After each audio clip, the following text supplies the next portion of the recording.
Hey, what's up guys? I have a really cool video for you today. Have you ever seen like those cartoons like SpongeBob or something when you're little where they turn down the air conditioner really low?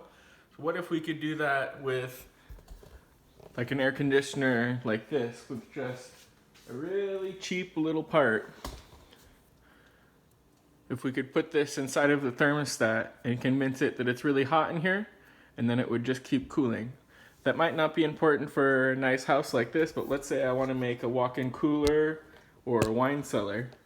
And so that's the deep dive. We're going to be making a wine cellar with a resistor and an air conditioner.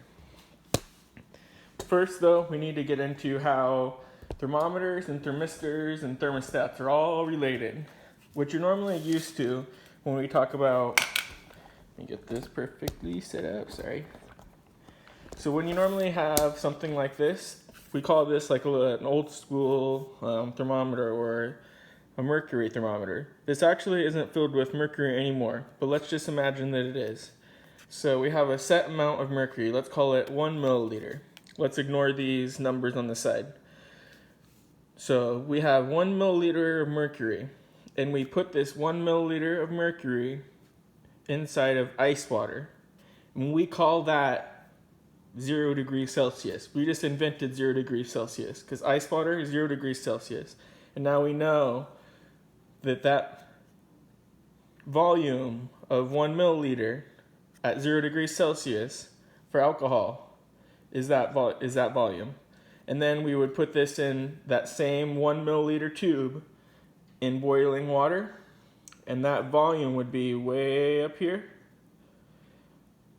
And we would then have our volume, even though it's the same liquid, same mass, we would have a changing volume with the changing temperature. And that would give you our new metric, 100 degrees Celsius. So how does a changing volume in something like this is actually alcohol, just like how we put alcohol on the counter and it wants to evaporate. The alcohol in here is actually under a vacuum, so it actually wants to evaporate even more. And so when we put our hand on this, it's actually trying to go from a liquid to a gas. And when it does that, it increases in volume. And so eventually it'll keep increasing in volume until it can't increase in volume anymore. And then it'll increase in pressure, and then it'll blow this. And so that kind of gets into what we're gonna go through in the rest. So how does a piece of metal, like a wire, change in volume? Or how does something like this change in volume? And I'm just gonna, you can probably get where I'm going now.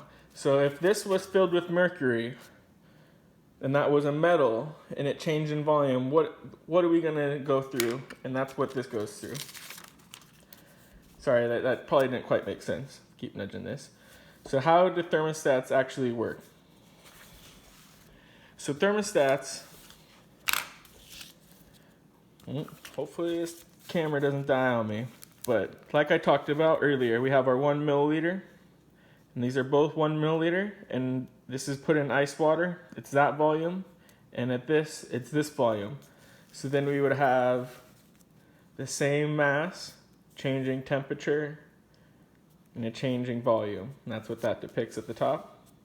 There's an equation for that. It's called the inert gas law equation.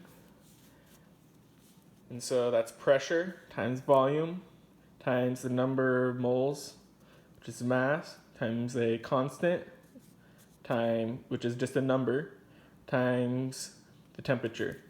And so if we have the same pressure, say 1 psi, or 1 atmosphere, and then we can say we have the same amount of mass, 1 milliliter, and this is a constant, so that's 1, so then we're only left with a changing volume and a changing temperature. And just like I talked about, if then we're back to this, and if this were to go up and we have the changing volume, but what if the volume can't change anymore? So now we have the volume constant, and now we have that as 1, and all of these are 1. So now we're left with a changing temperature and a changing pressure, and that's why this blows up. So we go back to our pool of mercury. This is now, let's say we have our pool of mercury or our probe, but let's just, put it in a pool now. What if we were to heat up our pool of mercury? Our mercury would actually change in volume. It would want to grow. And when it grows, its properties change just slightly, and we're able to probe it on either side. And that's going to be something important because we can measure something called resistance. So these are the probies, and as electricity goes through it, one of its properties changes as it grows.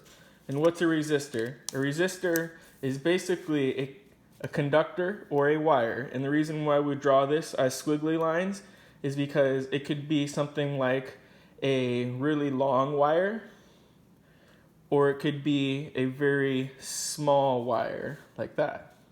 And so the analogy to something in the liquid form, like a hose or water or a faucet, would be a very long hose or a very skinny hose, or like a straw. And so when we get into energy, a resistor is something that resists the flow, like a sponge or a straw or a really long hose, but in the form of a wire. So we would have a really long wire or a really skinny wire. And if you look at something like this is actually a resistor. The wire comes in and it spools around a bunch of times, really tiny, and it comes out the other side. And we can measure the resistance of something like that, and that's 10,000 ohms, or kind of another metric that we invented or made up. So when we get on to the water analogy, like I talked about, the water going through the sponge at a certain temperature, the sponge is that big, and that is its resistance as it goes through. What if we were to take, like I talked about, back to our pool of mercury, and now we would connect wires to it on either side. So we would have the same mass, but do we have the same volume or do we have a changing volume? This is a question to you guys. And then we will have a changing temperature because we're going to change the temperature up and down. And what would happen to the volume? Would the mercury grow? And so what we have here is kind of a wire or a resistor like we talked about. And at 0 degrees Celsius, we have 1, 2, 3, 4, 5, 6, 7, 8, 9 bumps. And it's 2 inches long. And then when we heat it up at 100 degrees Celsius, 1, 2, 3, 4, 5, 6, 7, 8, and the same 9, it's now 2.5 inches. So our mercury grows. Certain metals will grow, some contract. Most of them, though, they grow. And then that also kind of correlates to resistance, because when the properties of the metal are changing, like its volume, its resistance is changing. So we have now a bigger sponge, which is a change in resistance. Even though it's the same sponge, we stretch it out, and that changes its properties. So now we can kind of look at our thermistor as something like this. It's a wire that comes down, and it goes back and forth a bunch of times, and as it gets hotter or colder, this wire shrinks and its properties change. So a change in temperature is a change in resistance. So earlier we were left with a certain type of curve. It was a temperature volume curve. Now we're left with a temperature resistance curve, which means as the temperature goes up, the resistance goes up or down. It can change inversely. But at 100 degrees, let's say, the resistance is this much, and then at 0 degrees, the resistance is 0. And then that would be the opposite. It isn't actually a straight line, it's curved. How can we measure these things? What do we do? So now we have our mercury. Does mercury really change its resistance that much? No. So we get this special type of metal which changes resistance really well with the change in temperature. And we do the same experiment. We put that little piece of metal inside cold water, and we put that little piece of metal, the same piece of metal, in hot water, and we would measure the resistance at those 2 points and we would develop a graph for that exact type of metal with that, sensor. So we would strive to have a very perfect curve, but we're just going to shoot for, on this project, a linear curve. So now you can kind of get where we're going. We do have that squiggly little thermistor like we talked about, and we are going to be adding this. I'm going to be summarizing this in the end, so if you guys have any questions, please just leave them down below. I hope you guys enjoyed it, and thanks for watching.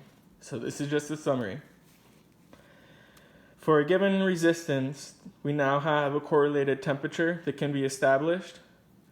And then we can say, let's say at 100 degrees, we measured this when we dipped it in, and this is 10,000 ohms. But at 0 degrees, it's 1,000 ohms. We develop a chart like we talked about. But then, what if we now come over and we have an existing thermostat, or we have an existing